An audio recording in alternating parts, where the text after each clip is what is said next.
Unamfahamu vipi Roho Mtakatifu? Katika wokovu tumesema kuna ubatizo. Kwenye ubatizo wa Roho Mtakatifu na moto. Sasa huyu Roho Mtakatifu wewe unamfahamu vipi? Sasa katika kufahamu Roho Mtakatifu ni nini?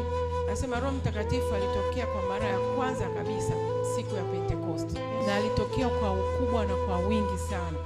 Ukisoma Matendo ya Mitume sura ya 2 mstari wa kwanza mpaka wa 4. Matendo ya Mitume sura ya 2 mstari wa kwanza mpaka wa 4. Maneno matakatifu yanasema kuanzia mstari wa kwanza. Hata ilipotimia siku ya Pentekoste, walikuwako wote mahali pamoja. Mstari wa 2. Ukaja ghafla toka mbinguni uvumi kama uvumi wa upepo wa nguvu ukienda kasi, ukaijaza nyumba yote waliokuwa wameketi. Mstari wa 3. Ukatokea ndimi zilizogawanyikana kama ndimi za moto uliowakalia kila mmoja wao. Mstari wa 4.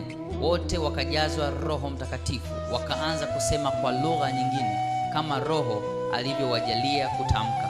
Hapo ndio siku ambayo Roho Mtakatifu alishuka duniani kwa wingi kwa wanadamu.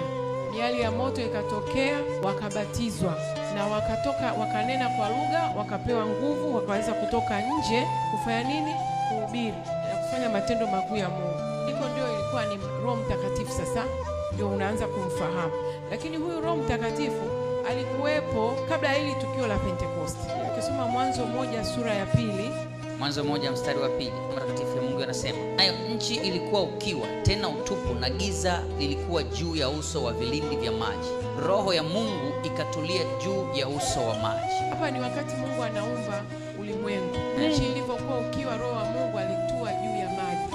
Unasema Roho Mtakatifu, yule Roho Mtakatifu ni utatu wa nafsi ya tatu ya Mungu. Mungu Baba, Mungu Mwana, Mungu Roho Mtakatifu.